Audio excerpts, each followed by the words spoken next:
Welcome, listeners, to What the Woman. I'm Christine Gasberry, your host. I'm a national health editor and a best-selling author for women. Here with me today, while she is not on camera, unfortunately, you will get to see her lovely face many times in the weeks surrounding the book release. But our book together, Show Don't Tell, a writer, her teacher, and the power of sharing our stories, is out from Hachette and Worthy Books. Mrs. Carol Korthaus is famed in my hometown, and you were our high school English teacher for how many years? 34 years. 34. In the Catholic school, Catholic high school of Du Bois, Pennsylvania. I think hundreds of students probably could have written a book like Show Don't Tell because you are so special to so many of us over the years. And I don't know if I fully understood in your classroom that you'd had this whole corporate career, this whole other life before you came to us. Exactly, Chris. And the thing you have to please realize, I came to be a teacher in the Catholic school in Du Bois because my husband had accepted a corporate position in one of the companies that was out of Du Bois, and that's why we moved here. So he was in product development. He was the director of sales for a food service distribution company. So I came along with him to Du Bois. I was going to go to law school, but I decided after we left Des Moines, Iowa, we'd see what happened in Du Bois. So we came here, and I love the community, and you speak well of it in the book, and I know you do. I loved the community, and I had an opportunity to teach in the Catholic school. And actually, because I believe so strongly in some of the principles of Catholic education, I finally decided it would be worth it. I won't make any money, but I would be, I would be in a position to really impact some people's lives. So that's the reason why I chose to teach. And that's the reason why I was there so long. It was not to make money. It was because I loved what I was able to do. And that's teach people like you. Was there any point when not to speculate about Tom's financial position or anything, but I kind of want to say, like, you didn't necessarily have to work, and that's part of what why didn't you just stay at home like a lot of... No, I would never, ever have been able to do that. First of all, Chris, you've got to realize when we came to Du Bois, I opened a catering business. Yep. Do you remember that? Well, I don't remember that, but I remember because my aunt worked for you for a time. Yes. I opened a catering business only because I figured I had so much experience in the hospitality industry. You did. That I would be a good caterer. Well, I was a good caterer, but I had to work it, I had to buy it, I had to cook it, I had to deliver it, I had to find people to work with me. It became an impossible job. And frankly, I got to the point where I said, you know what? I'm not going to succeed at this, because you realize people have parties on weekends. They don't have big parties on Tuesday or Wednesday. So I needed to get out of the catering business, and I did. Because my husband made it possible for me to do things like that. Yeah. And therefore, I think it's very important for me and for you that when I decided to stay in Catholic education and not go to the public school, it was basically because I did not have to work. but I loved the work I did. I love that. So that's really why it happened. Go ahead. Sorry. No, go ahead. Well, there were so many times, as you detailed in the book, that I probably should have been staying home, but I didn't. I was with you guys. I was at practices. I was at sport activities. We were on trips. Mm-hmm. Unfortunately, my husband's work was pretty busy for him. So we did not have to raise little children. They were by that time in college. So that made it easier for me, but it's never any easier, but it made it more possible for me. Mm-hmm. That's great. Yes. It is remarkable. And you are known as, not only did you work, but I was getting my hair cut. I finally, I had a hard time finding a stylist that I didn't know many people to get referrals and stuff. So I went and finally got a haircut, and I really, really liked the young woman who did it. And I said to her that you were just one of those teachers who poured yourself into your students. So when you say, and if we do mention it in the book, that when you say you should have stayed at home, you were not, I feel like, and we talk about the rather uncanny coincidences that you and I found as I was, as we were working on the book, and I was like, we met our husbands in the same place. And I don't want to necessarily give that away, but it didn't hit me that we had, it was just such an interest, and at the very same age too. Yes. And Chris, one of the things I'm back rereading the book. Now, obviously I've read it before, but now at this point when we are talking about it as being a commercial vehicle, I realized that there were a lot of things that happened to you and I, and happened to you as you are telling the story of your growth and development. That many of the things that you and I have done together actually coalesced because we had very similar life experiences. Yep. And I think that's probably one of the best things that happened in my teaching career, is that I taught with a lot of very, very wonderful young women and men who had a lot of potential. And boy, do I love to use potential when I find it.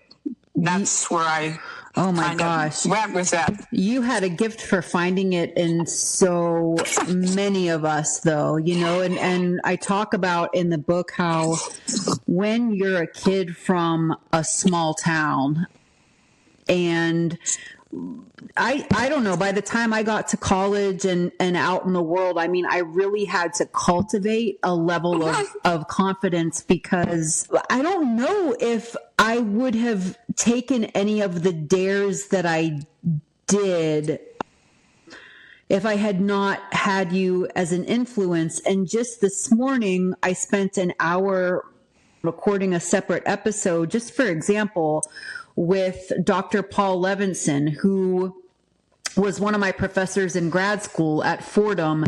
He was the chair of the communications department at Fordham. And I told him, I said, you're a buddy in the same way that Mrs. Korthaus is a buddy to me. I'm so blessed that I've had educators who I can regard so close to my heart, and who so lovingly took me under your wings, because that's what gives me the confidence to ask questions, even when I'm worried that maybe I don't sound the smartest. And it's just those influences in a kid's life. I just feel like what a blessing, and so many of us know you in that way. Well, Christine, and it doesn't happen easily, because it's a leap of faith.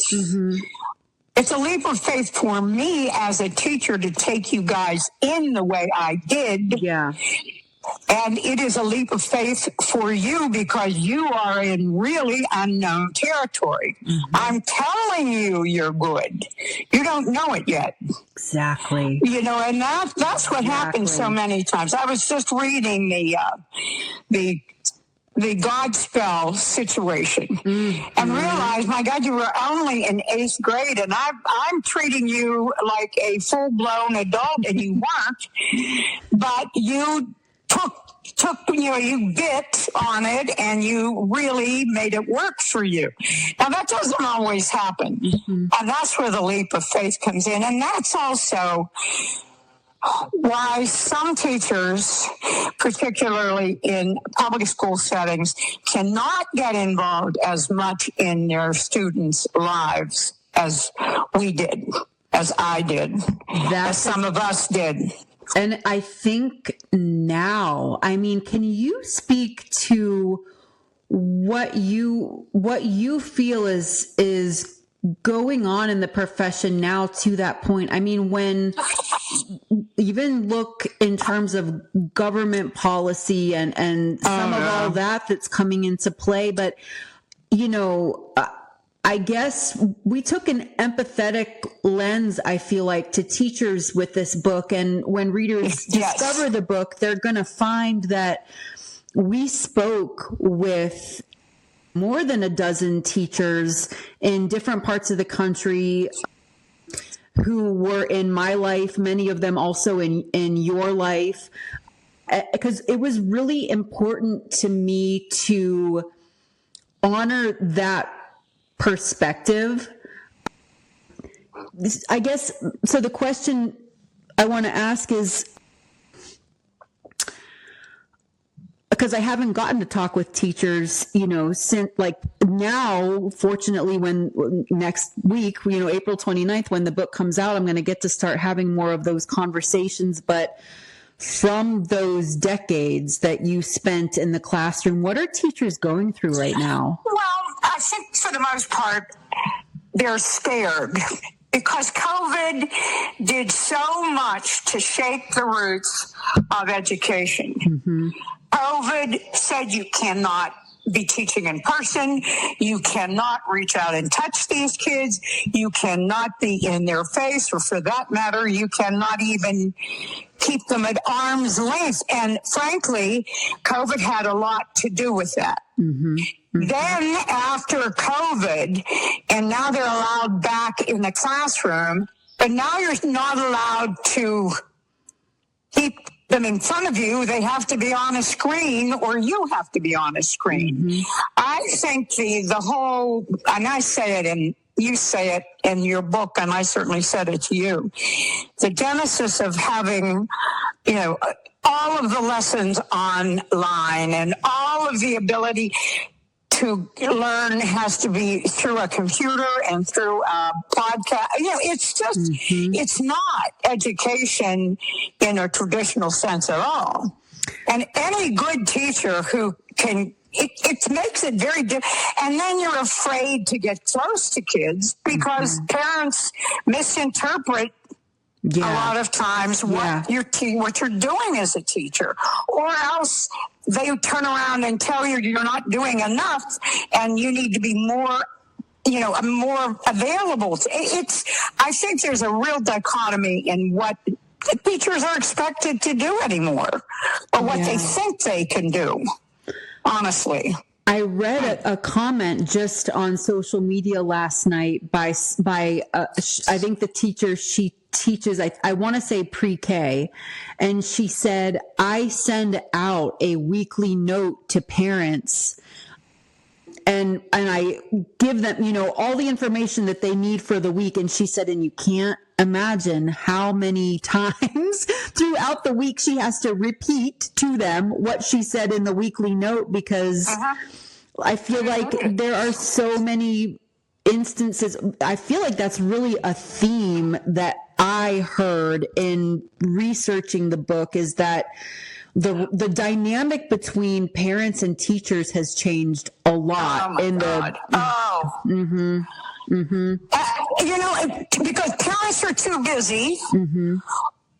Kids kids are too distracted. The whole idea of multitasking, which both parents and teachers are involved with, doesn't allow for the time that you need to really work with kids or talk to them or motivate them or be around them. It's just so overwhelming. And I think that's what's happening to a lot of parents. They're overwhelmed. They don't know what to do. Teachers don't know what to do. Kids are being involved in everything from psychological issues to social issues while they're trying to learn. And it's hard. It's very hard. I feel like, you and I happen to be speaking the day when our Pope has just died. And, oh my God. And to me, he was a very, very special Pope. And I had this conversation right before this call with you. I was talking with Dr. Levinson because, I was very fortunate to graduate from 2 Jesuit universities. I remember, being in your classroom and I talk about this a bit in the book, feeling like, being a small town kid and frankly at that time, I don't say this in the book, but wanting to follow my boyfriend to where he was going to college, which was also a Catholic university, but you played a role in pushing me to be educated by the Jesuits, and there's sort of this cheeky, among other Catholic clergy, like among other Catholic leaders, like leaders in the church, they kind of, their tongue in cheek, the Jesuits, the cosmopolitan order, right? Well, it's only because, Chris, in their educational scheme, people cannot even be ordained / or be educators until like 16 years after they've started. Jesuits are so well prepared for everything. Yeah. Intellectually, spiritually. And that's the reason why they are so, they are the elite. They are the educational elite. As well as, they're great educators, writers, thinkers, and obviously great popes too.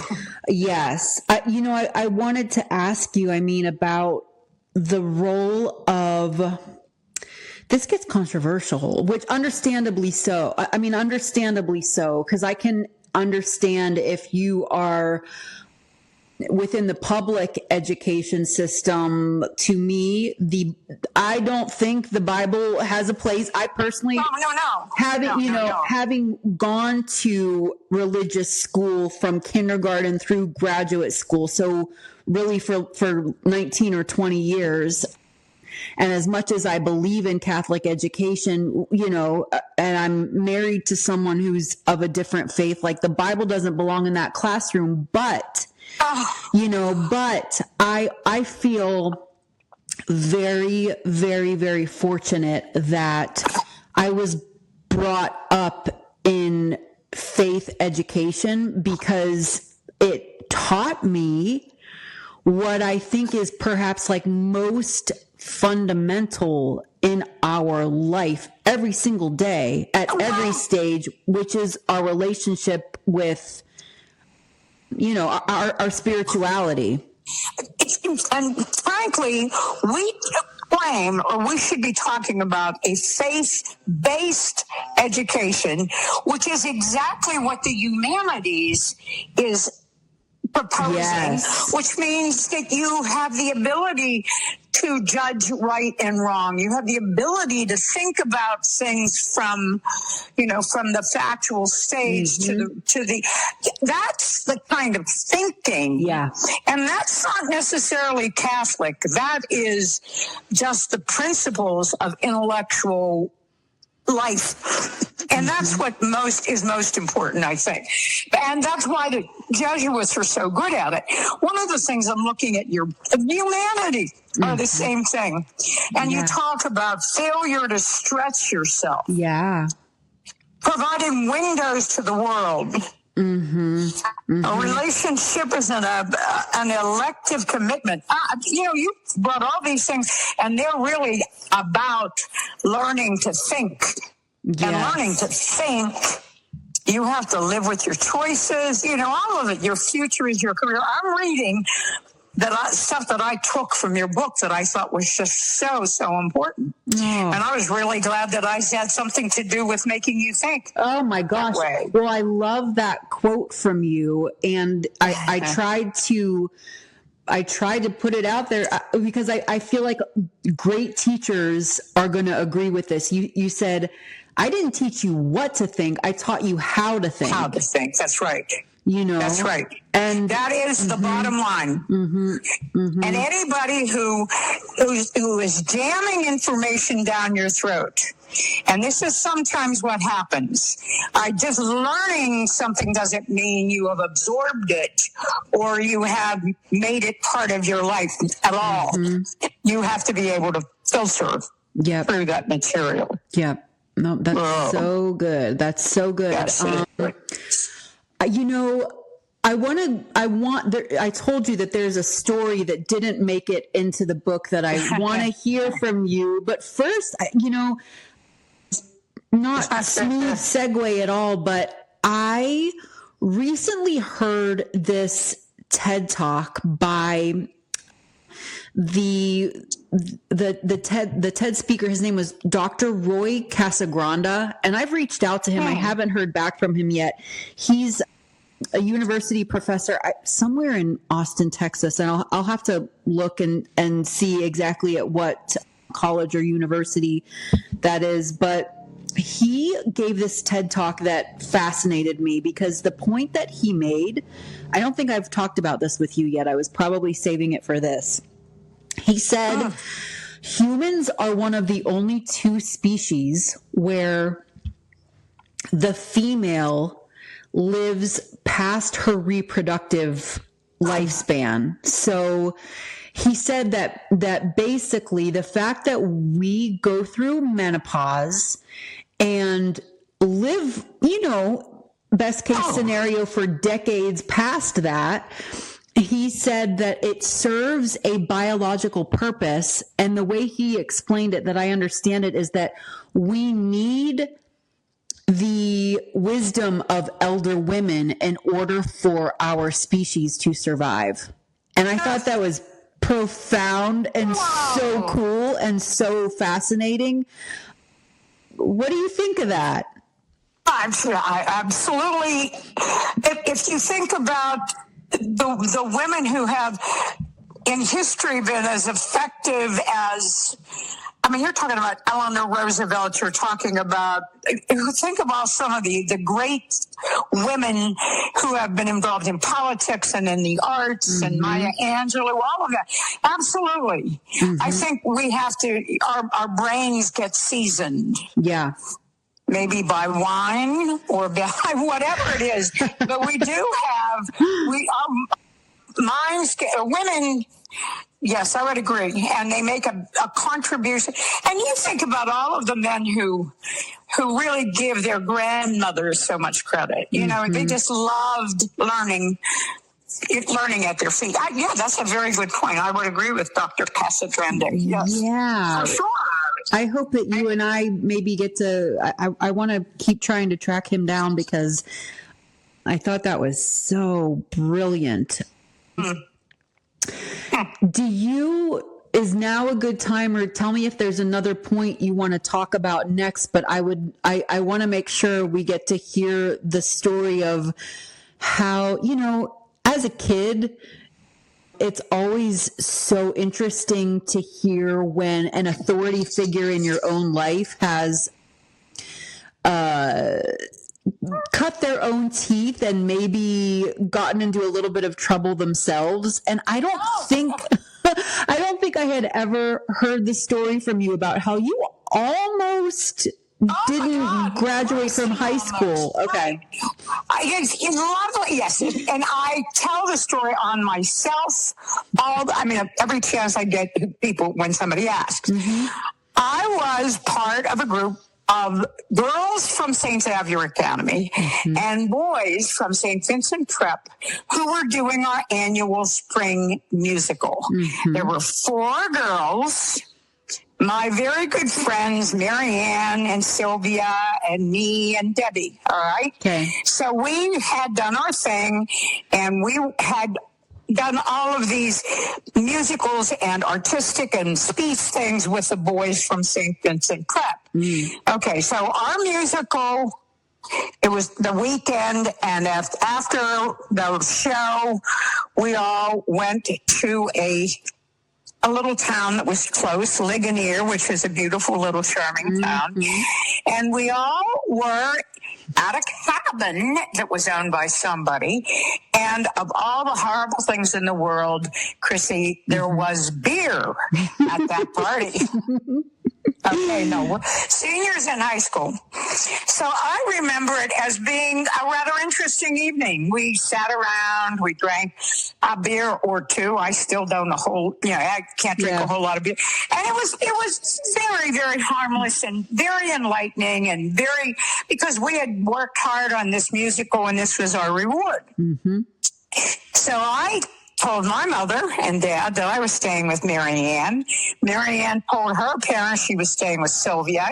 We told lies to our parents because we were staying overnight at that cabin with those boys. Now, please. Oh, yes, you better get the right. So Saturday morning, we all head home. And that was fine. It was absolutely harmless. So I get home, and my dad and mom we talked about it a little bit, and that was all there was to it. Now, on Monday morning, I go over to St. Xavier Academy. Now, please understand, all of these girls' schools are on the top of a hill, and they are surrounded by forests and everything else. So I pull up the driveway into St. Xavier Academy. Sister Miriam is waiting at the door, and she grabs me and she drags me into her office. Now, Marianne and Sylvia and Debbie, we all had the same experience. And essentially, she takes my uniform, my beautiful St. Xavier Academy uniform, and she grabs my pins, because we always used to put our important pins, our speech pins, and all the things we ever want. And she ripped it off of me, and she looked at me and she said, "You cannot spend a night with boys without committing mortal sin." Are you kidding me? Oh, of course. And then she rips us away and she puts us in a music room. Now, the school had all these music rooms up and down the hall. And I sit in there absolutely in torture and look out the window to wait until my parents got there. So, of course, our parents got there. Now, in this world that we live in now, would this ever have happened? Are you kidding me? This woman was wacko nuts. But anyway, my parents come in, and of course my father is mortified. Here's my Italian father, who is mortified that I would ever do anything to disgrace my family, to disgrace my school, So my parents said, whatever you need to do, sister, whatever you have to do. So Marianne, Sylvia, and Debbie and I were relegated to spending the entire month of April and most of May, and we were not allowed to do anything. We were not allowed to go to our prom. We were not allowed to go to dances. We were not allowed on trips. We spent every afternoon cleaning Sister Miriam's closet. And we were, and then the boys, we would go meet them over at St. Vincent at the lake, and we'd just cry and bemoan ourselves and whatever this was going to happen to us. So she did things to me like I was going to Dunbarton on a speech scholarship because I had won all kinds of national speech awards, and she was going to take those away from me. Wow. And she was going to annotate my college, my application, and all my transcripts, and say that I had committed this horrible sin. Well, of course, she didn't do it, but I didn't know she couldn't do it. Right. Would never happen in our lifetime, but in those days. So actually went through that torture. She did allow me to go. I was elected to go to Miami on a national speech kind of thing. She did let me go to that. She did not mess up my applications.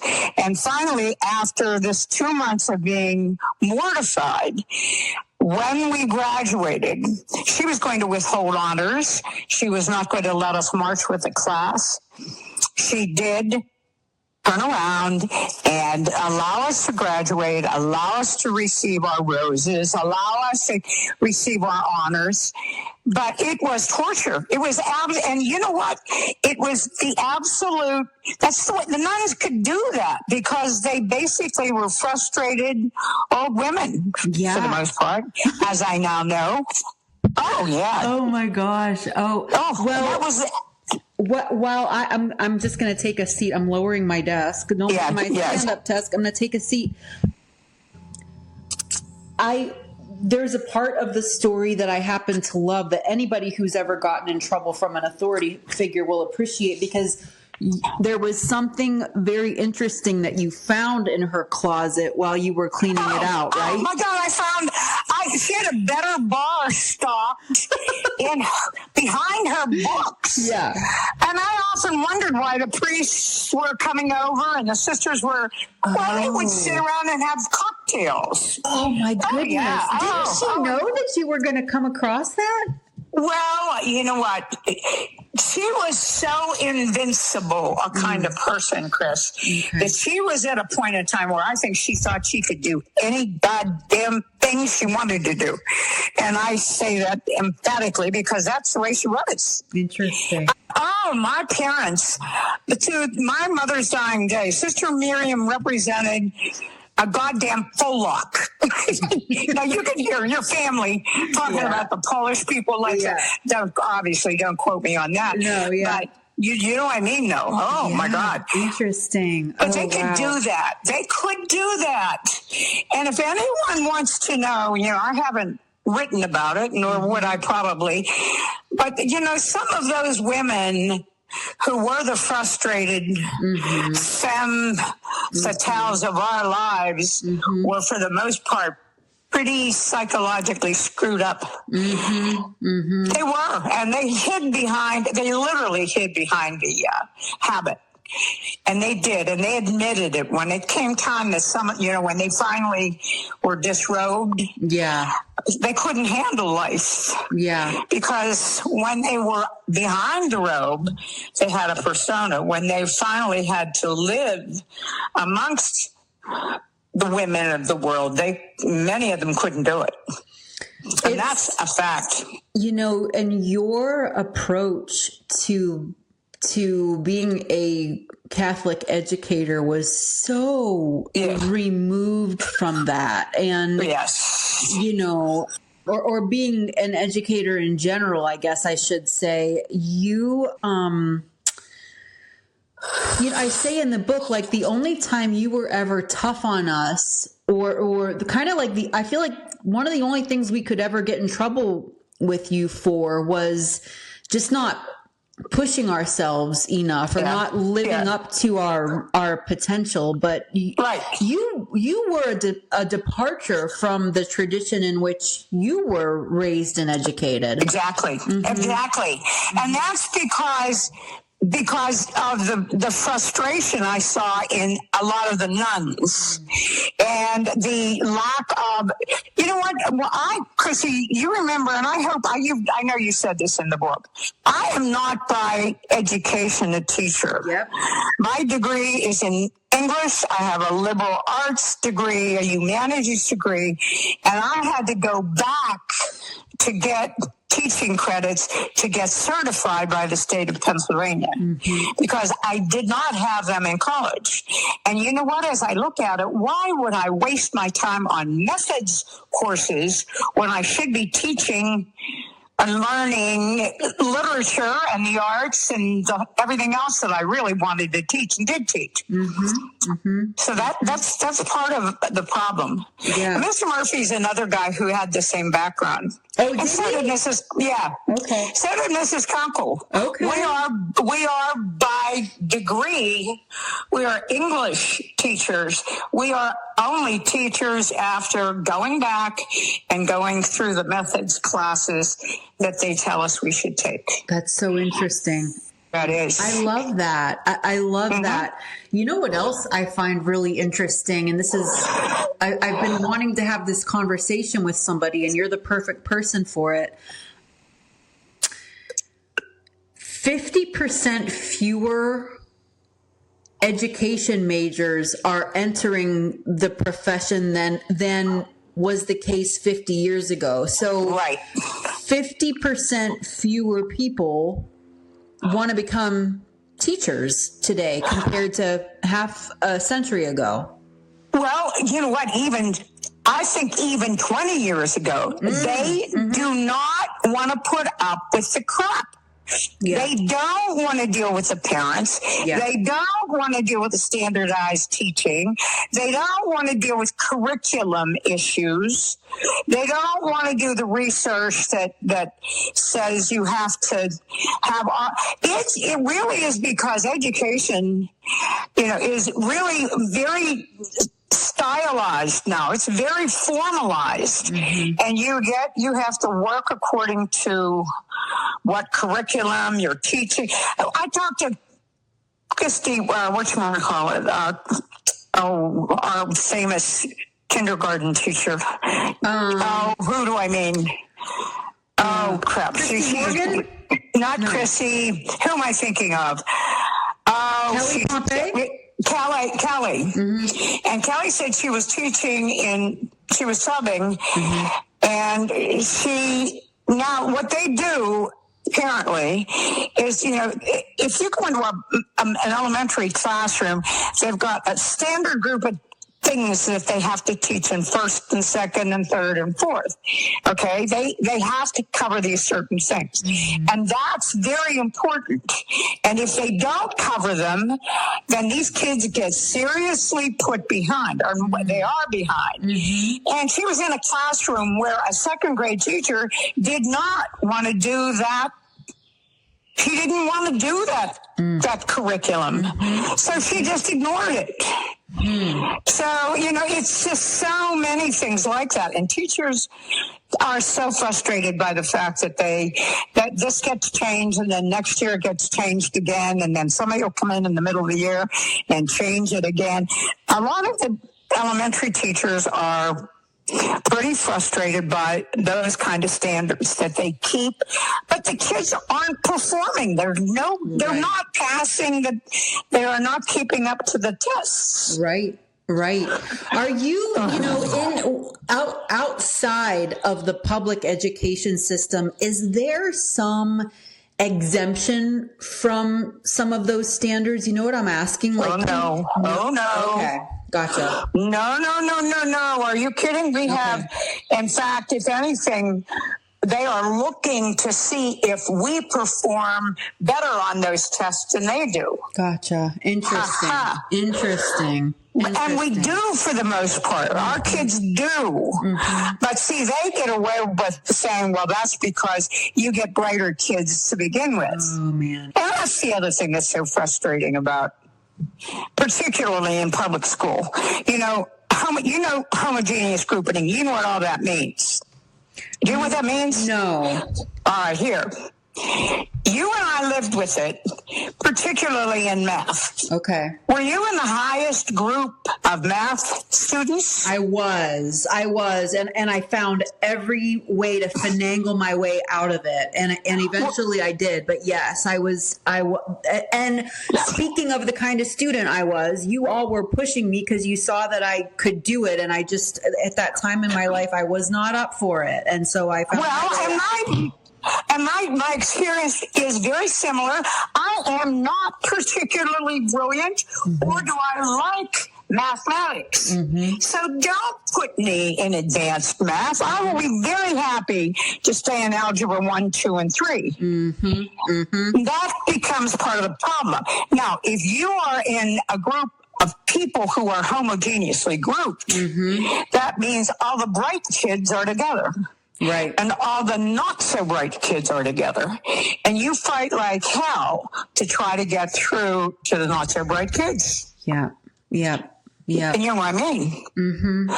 And that's part of the problem, because they love to tell us that Catholic schools can discriminate that way.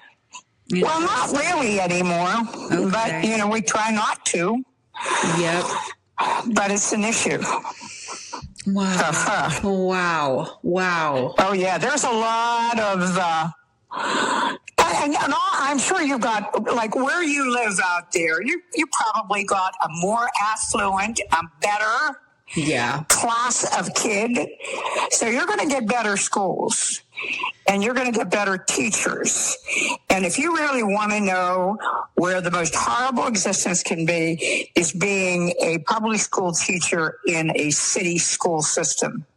It's interesting you say that, because we just had our neighbor over for dinner last night, and he is a retired high school art teacher, I think in Oakland. I need to fact check that with him, but we were talking a lot about politics. He has a similar worldview that I do, and we were talking about how, why can't we just live and let live? And I was saying, from the lens of somebody who's Catholic educated, like, I learned early on that the word Catholic means universal, because Jesus loved everybody, and Jesus came from a place of compassion and unconditional love. And Milton, our neighbor, said, he said, you can't even imagine. He said, I taught every kind of kid imaginable as an art teacher in a major metropolitan public school system. Right. And he said, and that's what taught me that I could love anyone, I just thought that was so beautiful. He said, that is what my entire career taught me above anything else, is that I know I can love anyone. And I thought that was beautiful. And he doesn't come from, he's of a different faith, and I don't even really know if he practices that, but man, that is faith in action though, out there. And the vessel that so many educators are. And I guess this is a good point, like, kids need more love and compassion and understanding right now than ever before. And we're living in this, like, really harsh time. I thought it was tough when I was growing up. These kids are, you know what, Chrissy, your parents and most of the parents and people around you made an effort to try to help you to succeed. There are lots of kids out there whose parents are nowhere near them or could care less, or why are you messing around with art, or why are you doing, there's not quite... I mean, if there's a support system for them, God bless them if you was able to make that work for them, because it's hard when the world is not open. If I had to succeed based upon my art skills, I wouldn't have gotten too far. Exactly.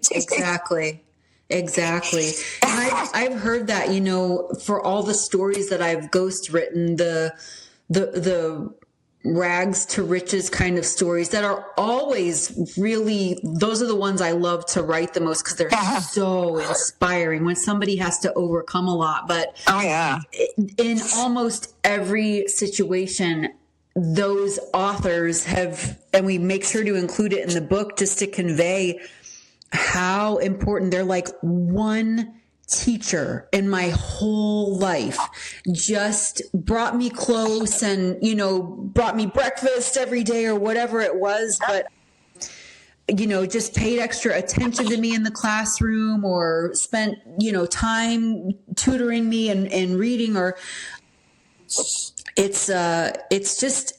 That's what it takes. Yeah. In fact, one of the things that as I was reading further into your book, into our book, I really got and I need to tell you, it is your story, which is what you started to do. You said it was a memoir, and it is a memoir. And the things in your memoir that made it possible for you to succeed is when you got some stuff from me or from some of the teachers or from the people that were around you that helped you succeed. But it's still your story. And every one of us provided a vehicle for you, or a situation that made it possible for you to grow. It's very, very clear to me. In fact, it is your story. And I'm very proud of the fact that if I had something to do with your success, that I have had similar situations occur in my teaching career. And that's the reason why, I've heard from the book's not even, you know, as you and I are speaking, the book's not even out yet. And I've already heard from so many of your past students, you know, old friends, older than me, years younger than me, who were just like, yep, she was that teacher for me too. So, yeah. Because that's the reason it's not hard for me, because I knew what I was doing and I was good at it, and that's fine. What's a little hard is to realize that you have put it in black and white on a paper, and I am reading it and I am appreciating it, and I am very, very proud of you, but I am also very proud of myself. You should be. How's that? You should be. You should be. That's interesting that you put it that way. I feel like as the student, I am all of us. And as the teacher, I think a lot of you are all of them. You know, you're part of everybody. You said that recently. I'm part of all that I have met. And I said, whoa, man, that's Tennyson. I learned that from you. Yep. I learned that from you. Yes, I love it. These are little tidbits that we could keep in our head for the rest of our life. That's right. What else? What else is on your mind to talk about? I know you said you were making some notes, and all right, let me go. The whole emphasis on the humanities and the fine arts. We can't ignore that. You know, you and I are talking about a lot of personal experiences, and that's good and it's true, but we also, you know, the one point that I read that I thought was so, you know, when you said, are you kidding me? Aren't they teaching that stuff anymore? And you make that clear, because you're very right. They don't teach it anymore. And that's the fine arts. I have to watch how I say this, but I was in a teacher's classroom at Central, and instead of teaching Shakespeare, she was teaching tales from Shakespeare. So shit, that's like, you know, the watered down curriculum you do in 6th and 7th grade, tales from Shakespeare. For God's sake, you read Shakespeare. You know, that's what kind of stuff. So let me see. What did I hear? Okay. A student failure to stretch ourselves. That's what the humanities make us do. They make us stretch ourselves. Openness, not judgmental. Live with your choices. You say that in your book, but I love the line. Live with your choices. And the one point that you talked about foreshadowing the events of your life. Well, you and I are both examples of how everything we did foreshadowed where we'd be. You are now, as a writer, you know, as you know, what I am doing, your future, your career. what dues does it take to be well educated, to be happy? Your rhetorical questions. What? Yeah. Oh, yeah. To me, when I hear that, something that resonates a lot for me, coming away from the book, having had now some space from the writing, the gift of curiosity. It's almost like, and I say this to my team in my day job a lot of the time, I say to them, asking questions is a skill. I want you to ask me questions. You talk about lifelong learning. Can you talk about what that means to you? Because I want to say, you instilling that in us, that lifelong curiosity and that sense. I posted on LinkedIn a couple weeks ago, because earlier this month, it was my 21 years in publishing and media. And I just, when I was growing up in your classroom, I didn't think I was going to be doing anything for 21 years. And so, and I said in that post, like, I'm just forever a student to this profession. You are forever curious. Even if it is, I was watching 60 Minutes last night. You probably had the same experience. And they were talking about the monarch butterfly. I missed it. Oh man, I'll watch it. The point is, the curiosity means that I want to know what's going on, and not just tell me, but show me. Let me investigate it. Let me look it up. And you know what? You've got to be as excited as I am about what the internet does present for us. Because I cannot, what was that? If I'm reading something and I see a word, I'll immediately stop and look it up. Yeah. Yep. And that's what a lifelong learner is. A person that just, I don't think you ever quit or you ever satiate the idea of learning more and finding out more about everything you have kind of come across in your life. And I'm the same way. And you know what, in a lot of ways, like even I'm sure Q has got to be a whole lifelong lesson for you. Yeah. Oh gosh, yes.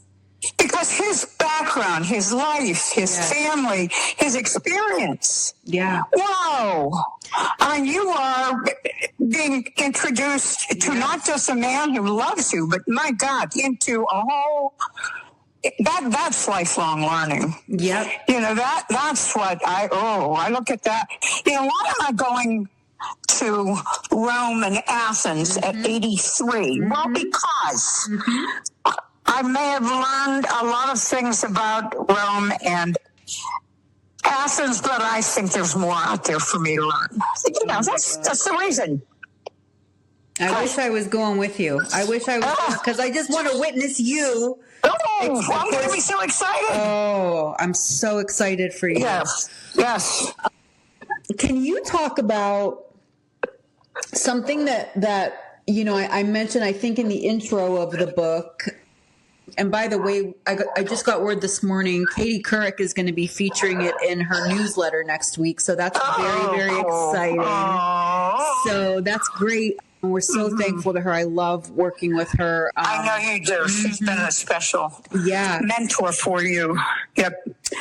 So something that really speaks to me about the way you've chosen to live your life, even outside the classroom, is you just stay so active. The fact that you're going on 84 and you're traveling to Europe this summer. Yes. but even, you stay, there were so many times when we were trying to get, and I joke about it in the book. I'm like, how many times did I say to you, hey, we need to catch up and talk about the project? And you were like, I've got bridge, or I've got bowling league. I can't do it. So talk about that. Okay, Chris, here's the bottom line. I can look at my friend Joanne, God love her, and know that she has to be constantly busy. And not because she's learning anything, but because she's a nibshit. Okay? Yeah. You know exactly what I mean. I know, and you know, I spend lots of time by myself, with myself. I can read. I can watch television. I do not need to be entertained, nor do I have to entertain myself or find somebody to entertain me. Now, I find that kind of time is as important to me as playing bridge or bowling or traveling, because I don't mind my own company. You know what I mean? We talk about that. Yep. I loved that point in the book. Yep. And don't mind my own company. See? I think it's very, you make that point in the book, and it makes me think about some of my own choices too. And this is not me patting myself on the back, but it was really, and perhaps subconsciously, because of your influence, I was so committed to, number one, my writing career. Like I was talking with Dr. Levinson. I said he remembers, in grad school, how committed I was to becoming a writer. But I also wanted to make sure that I could enjoy life on my own before I met somebody or committed, my life to somebody. And there's a real peace in that. I don't know if I know you lost Mr. Korthaus. It's been almost 9 years now. Yeah. But you know what, Chrissy, when Tom and I got married, and I'm sure when you and Hugh got married, I said to Tom then, I don't need you. Do you hear me? I don't need you. Nor do I expect you to need me. We are a good couple. Yes. We are good friends. We have a whole lot of things that we love in common. Yeah. But I don't need to have you come home every night and have dinner ready for you and all that so we can have a happy... it was important for me. Now, Tom was not as happy with that as I was. I mean, he wanted me to be more of a traditional housewife, but there's no way. And I told him that, and he knew it, and it never became too big an issue. But that's because that's I don't mind myself. I mean, everybody thinks that I'm this person who's tied to having a lot of people around. Well, not necessarily. Okay. I love it when I'm around people, but I don't need to have them around. Like, I'm going to go over to Duffers tonight in a half an hour, and I will be able to stand them for about a half an hour, and then after that, I have to leave. You know what I mean? Because you get a little more selective as you get wiser. Don't you think? I do. Oh my gosh. Yes. Oh my, and what COVID has done and all the rest, it's like,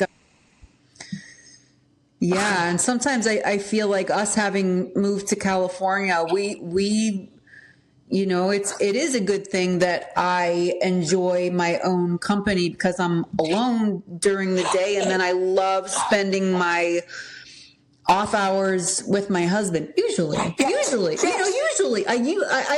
sometimes like I feel like I need some space, and I'm able to vocalize that. And that's being yourself. That's the beauty of being an independent woman. I agree with you. You know what else is interesting? I said to Q. Sometimes I will say to Q, and I want to share this because I think you understand of all people why I made the choice to keep my house back home when we left and came to California. Because sometimes I'll say to Q, like, I'm getting to a point where like sometimes I need some space, and I might go, spend a few days or a couple weeks back in PA, or, for the book I might have to, but it's just, Virginia Woolf, I've never read A Room of One's Own, but I want to. Have you ever read that? I know the story. I know the principles that are being expressed. Yes. Oh yeah. Yes. Yeah. But you know what I think? Because I think there's a whole bunch of things. The way we are, you are 45. I am 83. There's a whole lot of transition that is happening in our lives and are still going on. When I talk about my nieces and nephews, and you would do the same thing. Look what's happening in your family. I think a lot of our life experience will be, it's going to be interesting to see how these kids come out of, considering where we've been and what we've experienced. I think so. I think so. I look at my niece, Ava, who is, she's going to play basketball at the University of Richmond, and isn't that wonderful? That is great. But they just wrote an article about her that said she is probably one of the most determined people who has set her own agenda and really has made herself a success that she is. And I thought, wow, okay, Ava, that's the way I want you to go, buddy. That's amazing. That's the way it is, and that's the way it should be. That's amazing. Okay, you go have fun with the girls. I will, and I'll tell them we were talking about them. So we're good. All right, great. All right. Bye. Thank you so much for joining. One more reminder. Show Don't Tell is out. It is available wherever books are sold. Also available as an ebook and audiobook that I narrated. Thanks so much, everybody, for joining me on What the Woman, and we will see you next episode. Take care.